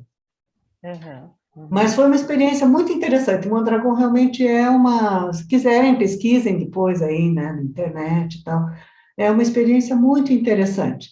E ele se mostra mesmo, né? Eu gosto sempre de falar do professor Paul Singer, que ele falava, eu não quero, né, criar um outro sistema, eu não quero ir contra o sistema capitalista. Eu quero criar um espaço alternativo dentro do sistema, onde a gente tem uma outra relação sociopolítica e econômica. Né? Então, eu não tenho um patrão, um detentor dos meios de produção, aí, né? Um chefe, um dono da fábrica, e Uhum. 100 operários trabalhando. Não quero, né? Eu quero ter 100 sócios, 100 donos, né? Porque quando você é dono, a tua produtividade é um. Quando você é funcionário, empregado, que trabalha em troca de salário, a tua produtividade é outra, Eu ia né? falar que isso tem muito a ver com as tendências de futuro, né, Helena? Porque, na verdade, a gente sabe que pela tendência o mundo tende, as pessoas tendem a ser mais empreendedoras, menos funcionárias, e quando ela se empreende, ela tem muito mais autonomia, mas também tem muito mais responsabilidade, que acontece isso no mercado de trabalho. Quando a pessoa é funcionária, às vezes a responsabilidade dela, o quanto ela sente aquilo como responsabilidade, vai lá para baixo também. E se todo mundo é dono, se todo mundo está ali compartilhando, você quer fazer aquele negócio acontecer junto, né? Nessas formas novas aí que a gente discute de economia, que você vai dividir de acordo com o que cada um se dedicou, é de acordo com o que cada um se dedicou, é um acordo feito, né? Sim, Então, eu vejo que talvez a economia solidária junto com as novas economias, isso é uma evolução que vai acontecer junto aí, que já está acontecendo em paralelo, como disse Paul Singer, porque a gente tem falado aí de plataformas cooperativas, né, que talvez seja uma sim. evolução disso, né? Então, juntar Amigo, empresas que compartilhem coisas, que ninguém é dono daquela grande holding, e sim, aquela grande holding são só empresas que estão juntas, fazendo coisas juntas de uma maneira mais sensata, mais sustentável, né? sim, sim, uma tendência, sim, sim. Né? É autogestionário, então é aquilo que você fala. Na época a gente dava aula, né, de educação cooperativista, a gente falava, vai, gente, é que nem no casamento. É na alegria e na tristeza, na riqueza e na pobreza, no lucro e no prejuízo. Então, Sim. quando o empreendimento dá prejuízo, se você é sócio, você tem que integralizar, né? Então, claro, para todo mundo interessa que o negócio seja próspero, né? Que tenha sobras, que não chama lucro, né? Chama sobras, para poder distribuir, então, mais equitativamente, né? É muito Uhum. interessante, eu gosto muito, sou apaixonada, né, por essas iniciativas da economia solidária. Eu realmente Uhum. acho uma pena que a gente tenha isso muito pouco difundido, né, no nosso sistema econômico. É, Uma pena. cai na mesma coisa da mídia, né? Difunde isso que é interessante economicamente, né? Como esse tipo de iniciativa não é interessante economicamente para todos, ou para aqueles alguns que já têm bastante dinheiro, então não se divulga, né? Assim como É, as novas economias também, que nós conhecemos bastante, mas quantas pessoas não conhecem, né, Helena? e está mudando, viu, Deise? É bom que todo mundo põe as barbinhas de molho, porque ela veio para ficar, né? Agora, o encantador, para mim, o encantador é que a gente começa a ter acessibilidade. Eu não me canso de falar isso, sabe? Aquelas coisas que antes era para poucos, não tem para todo mundo, a gente está descobrindo que tem sim, não é? E que aquilo que estava disponível agora está cada vez mais acessível, né? Que esse funcionamento da sociedade em rede, desse desenvolvimento tecnológico e da utilização dos nossos recursos intangíveis, que a gente nem sabe que tem, não é? Está permitindo, então, que a gente estabeleça outras formas de relacionamento socioeconômico. E isso, para mim, está sendo encantador, porque aí ele não escolhe quem é rico, quem é pobre, quem mora aqui no centro da cidade, quem está lá na periferia. Né? As pessoas começam a ter acesso, começam a se apropriar, então, dessas possibilidades e começam, então, a querer criar outras coisas, né? Já buscar, então, outras possibilidades. Sabe? Por que eu preciso trabalhar na fábrica se eu posso ter o meu empreendimento? se eu posso utilizar os conhecimentos que eu tenho aqui de, sei lá, de marcenaria, de mecânica, de padaria, de confeitaria, de costura, né? A gente participou no aquele da Marisol, né? Uma querida Marisol, ela teve lá na Zona Leste, a gente fez uma parceria com uma ONG, a gente foi falar de novas economias e economia solidária, né? E a gente via as pessoas sedentas, já com conhecimento, já com negócios engatilhados, sabe? Querendo só uma pequena orientação de como se colocar no mercado, de como tornar visível, então, aquele negócio, aquela competência que ela tinha, sabe? Sedentas, pessoas assim já um pouco mais empoderadas, sabe? Então, para mim, isso realmente é a grande pegada, né? Da gente difundir isso para que as pessoas se apropriem, então, daquilo que sabem e daquilo que podem transformar, que nem o Átila falou, né? As minhas competências, como é que eu posso colocar a serviço, né? Da sociedade, do mercado, como é que eu posso colocar para o mundo aquilo que eu sei e gosto de fazer, e como é que eu consigo, então, sustentabilidade a partir dessa iniciativa, né? Sim. Isso é E eu mágico. vejo, eu vejo também a tecnologia que se desenvolveu tanto aí nos últimos 20, 30 anos como um grande parceiro, porque a tecnologia possibilitou a gente a ter essas plataformas compartilhadas, que ainda estamos muito em aprendizagem, mas elas possibilitam outras coisas, né? A tecnologia também está tirando muitas pessoas das fábricas por conta da automação e fazendo com que essas pessoas empreendam. Então, querendo ou não, ela está empurrando esse desenvolvimento. Nada tem como ser igual por conta dessa tecnologia. E ela permite coisas que a gente nem pouco imagina ainda, como, por exemplo, você falou de política, a questão que a Lala às vezes fala para a gente de sociedades que já têm democracia direta, em que todos os cidadãos já votam diretamente, né? Tem um nos países nórdicos que já funciona assim. E são possibilidades que só existem por conta da tecnologia, que ela está possibilitando que a gente implemente essas novas economias, não seja refém da mídia que só fala o que quer, né, o que quer que a gente ouça. Então, acho que todas essas possibilidades, elas têm esse impulso, se a gente souber usar bem da tecnologia. A gente tem que olhar ela... A tecnologia é como dinheiro, né? Não é boa nem ruim, mas é como a gente usa. Mas eu vejo muito ponto positivo aí para essa mudança. Tem, assim, tem também muito ponto negativo, a gente sabe disso, né, Deise? Já que a tua pergunta aqui era ameaças e oportunidades, então vamos aproveitar e vamos explorar isso. Assim, só para também não ficar muito longo, agora que eu vi que nós já estamos aqui 1h40, meu Deus, é que é muita coisa, né? Realmente é muito assunto, só numa live para a gente esgotar.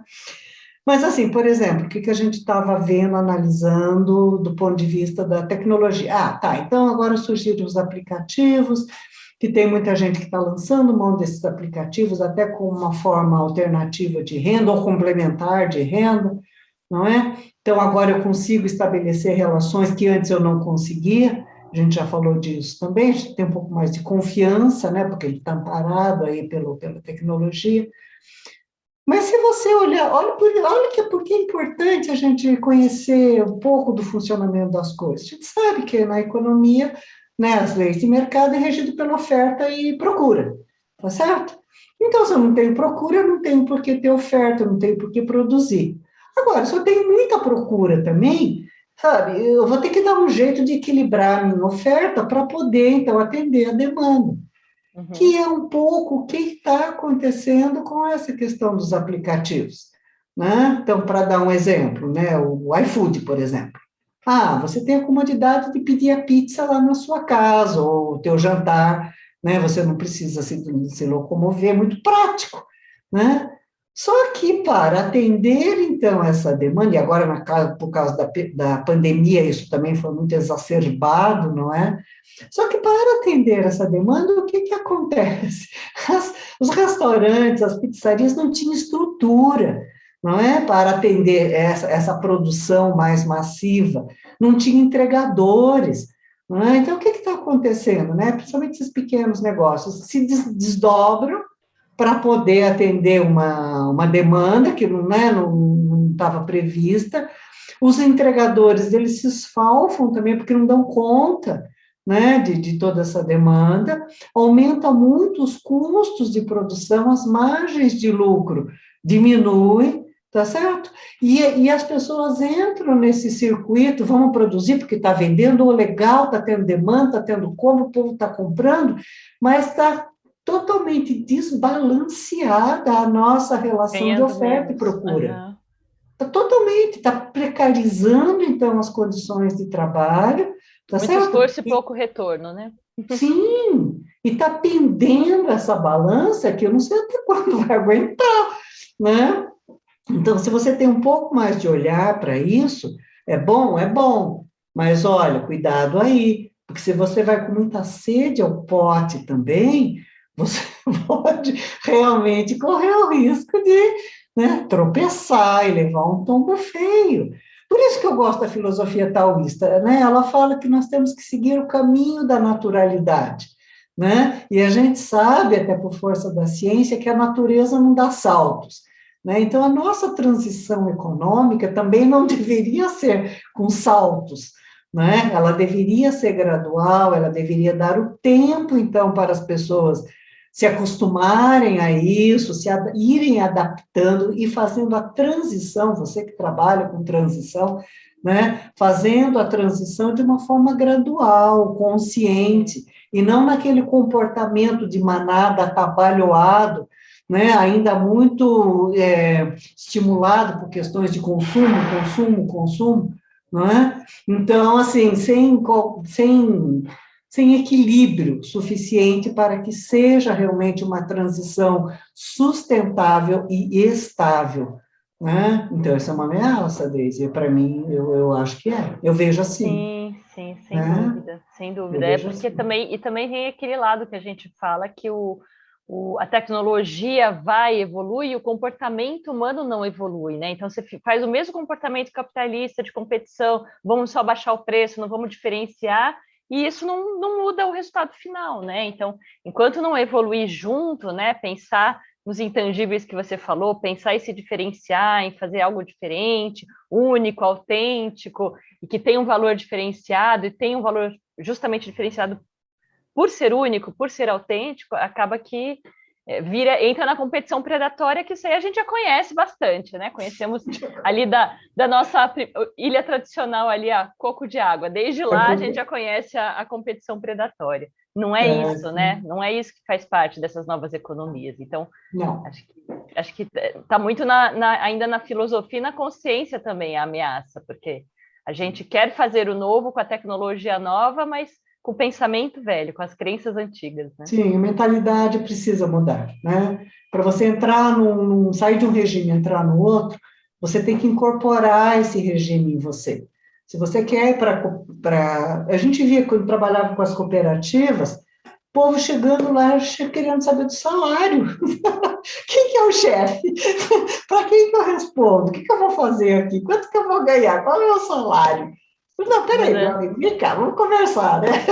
Aqui a conversa é outra, não é? Mas é difícil, por isso, inclusive, é difícil a gente observar realmente a prática dos princípios cooperativistas, que foram criados lá em 1844, né?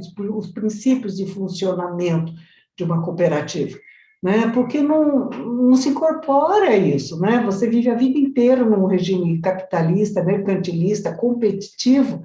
É muito difícil você entrar num outro empreendimento com espírito cooperativo, sabe? Onde eu posso ajudar, né? Onde que eu sou mais necessário, não bem o que só o que eu quero fazer, mas aonde eu sou mais necessário, né? Esse espírito mais aberto e colaborativo. Né? É difícil, é bem complicado, viu, Deise? Acho que um dos motivos também, né, que a economia solidária tem lá um pouco de dificuldade é por conta disso. Né? Nós estamos aqui, a economia solidária realmente é uma ilhazinha no meio de um continente que tem um regime que já dura em mais de 250 anos, né? Então é difícil, né, você romper com isso para abraçar uma outra filosofia, praticar mesmo. E as novas economias é a mesma coisa, né? Como é que eu vou, então, partir para uma relação de confiança? Como é que eu vou partir para uma relação de cuidado? não é? Se eu estou aqui ainda no meu ritmo de competição, né? Sim, E sim, é aquela competição que parte do pressuposto que não tem para todo mundo. Então, se não tem para todo mundo, eu vou garantir o meu. Aí, se sobrar uma migalhinha, eu distribuo. É assim, né? sim. Sabe, esse tipo de mentalidade é o que nos traz para a situação que nós temos hoje, com altos riscos, inclusive de sobrevivência, Sim. não é? Então, a gente precisa mudar isso por bem ou por mal. Eu esperava que fosse por bem, mas estou achando que pode ficar na esperança vã aí, viu?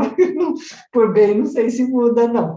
Esses dias eu descobri um ótimo exemplo para te passar, Helena, até a gente estava estudando economia donut e um dos países que está mais dentro do donut mundialmente é a Costa Rica. E aí ele, na hora que ele está conversando com a Kate, ele contou o porquê. Ele falou: 20 anos atrás, a gente teve um presidente que decidiu encerrar o exército do país. Eles encerraram com o exército do país e aplicaram todo o dinheiro na educação e na saúde, ou seja, né, no básico que todo mundo precisa. Então, 20 anos atrás, é o que você está falando, é uma mudança gradual. Então, esses 20 anos oportunizaram uma série de mudanças e agora são muito menos desafios para isso. É um país que tem uma qualidade de vida ótima. Ali no miolo do donut, as faltas em termos de qualidade de vida são muito pequenas, é pouquíssima coisa, né? Coisas ajustáveis, e na questão meio ambiente também, né? Então, são coisas assim do tipo, por conta da pandemia, eles viviam muito de turismo, agora não vive mais, então vamos fazer produções locais de comidas que a gente antes importava, coisas desse gênero. Mas olha que exemplo bacana de você ver que é possível, mas tem uma transição, né? E que Sim, confirma um pouco coisas que a gente acredita. Poxa, tirar dinheiro de alguma coisa como maquinário de guerra para colocar em educação e em saúde, né? que bênção, né? É o que Oh, meu sabemos Deus! é o que sabemos que a gente está precisando, né? Muito. A China mesmo, ela não começou ontem, né? Ela Sim, teve o regime de Mao Tse-tung de 49 até 78, quando Deng Xiaoping, então, que veio com uma outra mentalidade, que começou esse processo de transição. E o próprio presidente atual, o Xi Jinping, ele tem 40 anos de vida política, de vida pública. Então, é uma pessoa que se preparou a vida inteira para assumir a presidência, não é? E, pelo visto, ele está conduzindo de uma forma até bastante interessante, né? Porque está realmente expandindo ali as possibilidades chinesas para o mundo inteiro, não é? E no teu caso, a Costa Rica, olha que interessante, um país pequenininho, incrustado ali no Caribe, e a gente sabe o quanto o Caribe também foi meio ou desprezado ou mesmo massacrado por conta do episódio de Cuba, né, lá no meio da Guerra Fria, dos mísseis cubanos lá em 62, 63, né? Sabe, o quanto aquela região toda foi realmente controlada. O Panamá, imagina, né, com aquele canal maravilhoso que liga os dois oceanos, né, que encurta demais as distâncias. O Panamá foi praticamente engolido pelos é. Estados Unidos, né? Muito ditador ali sendo financiado, uma coisa horrorosa. O próprio Cuba também tem uma história que vale a pena a gente conhecer. Tive a Até me oportunidade. questionei isso. Eu falei, como é que a Costa Rica escapou? Porque ela é famosa por ser meio colônia dos Estados Unidos, né? Todas eles, né? El Salvador, Honduras, né? Guatemala. Ai, gente, é triste, né? A gente perceber que é uma região rica, tropical, maravilhosa, com muitas belezas naturais, com riquezas naturais, se tornando quintal um país hegemônico. Como nós também, né? Não conta para ninguém, mas nós também. Ainda não conseguimos quebrar totalmente esse grilhão. Muito bom, querido. Ó, o papo tá ótimo, mas estamos aí há quase 2 horas. O nosso público está até indo embora, já está indo descansar. Tá certo. Vamos dar um Hoje, recadinho aqui para o pessoal de casa mais uma vez. Então, todo esse conteúdo que você passou hoje, ele também está muito mais detalhado, muito mais profundamente descrito, tanto no teu livro como no curso, né? No curso que você fez aí, dessa história toda da viagem de Gulliver. E conta para o pessoal de casa, então, qual que é o desconto que você está oferecendo para o nosso público, que é só até depois de amanhã, né, Helena? É 25%, né? É um curso barato, gente, pelo conteúdo que tem, ele está bem barato, mas eu estou realmente concedendo esse desconto no sentido de tornar ainda mais acessível.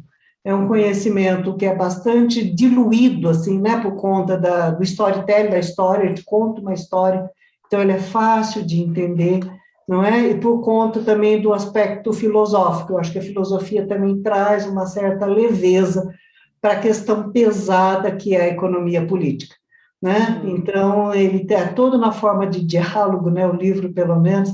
Foi para mim um prazer escrever, o livro foi revisado pela Maria Clara, né? Que ela é bem criteriosa, e teve também uma revisão técnica de um amigo economista, né? Também aparando as arestas aí que precisava. Então, assim, modéstia à parte, é uma coisa, um trabalho que eu tenho muito orgulho, e eu transformei o livro no curso para tornar ainda mais palatável, né? Para quem não gosta de ler, eu tenho um pouco de dificuldade ali na leitura. Então, são os vídeos, né, que estão todos com os PowerPoints, e o PowerPoint também já é uma síntese, que também serve como material didático. Então, eu procurei fazer a coisa mais mastigadinha possível, para que as pessoas realmente se interessem por esses assuntos versados pela economia e política, né? Porque nós estamos muito dentro desse contexto, né? Eu vou repetir as palavras da Daisy, né? Nós somos realmente peixinhos, que não temos ideia desse contexto, não sabemos que estamos dentro da água, mas estamos dentro da água, estamos nadando contra a corrente muitas vezes, e estamos mordendo as iscas aí que ninguém merece, que nos são apresentadas justamente por desconhecimento, né? Então, conhecer, dizia minha mãe, conhecer não ocupa espaço. Vale a pena você se interessar para você poder ter essa amplitude de visão. E aí sim poder saber quem é você na fila do pão, não é? E que caminhos, então, estão traçados aí na sua frente, se você quer ou não trilhá-los, ou se você prefere procurar uma picadinha lá atrás, alguma coisa, uma trilhazinha que aí possa te trazer outras possibilidades. Tá certo? O curso Isso. está no Hotmart, o livro está no Amazon, mas as indicações todas, resenha do livro, a síntese, esses conteúdos que eu trouxe para vocês, está tudo lá no site da Rede Sol Social, entrando lá, então tem bastante coisa, tem bastante conteúdo, né? E indicações também para você procurar. Quem procura acha, né? Eu recomendo fortemente. Isso, a gente vai deixar os links todos, né? Vamos deixar todos os links aqui embaixo do vídeo, no texto, links para a rede social, link para o curso, link para o livro. E muito bom receber você, Helena, gratidão. A gente sempre Prazer. aprende muito, é muito bom, esses bate-papos vão expandindo. Eu acho que eles são bons também para quem está, sabe, é para todos os contextos da vida, né? Você quer cuidar melhor da tua vida financeira, você quer saber investir dinheiro, você quer perceber as tendências, para onde o mundo está indo, para tudo isso, é como você falou, é como filosofia, né? É um contexto geral que te ajuda a ver o mundo com mais clareza. Muito bom. E A ideia gratidão. é essa. Tá bom, obrigada, agradeço a todos, agradeço Deise, né, uma anfitriã maravilhosa, agradeço a todos que nos acompanharam e que vão nos acompanhar depois, tá certo? E então agora termina a nossa trilogia e vamos ver, né? Até o final do ano talvez a gente apareça aí com outras iniciativas. Tá bom?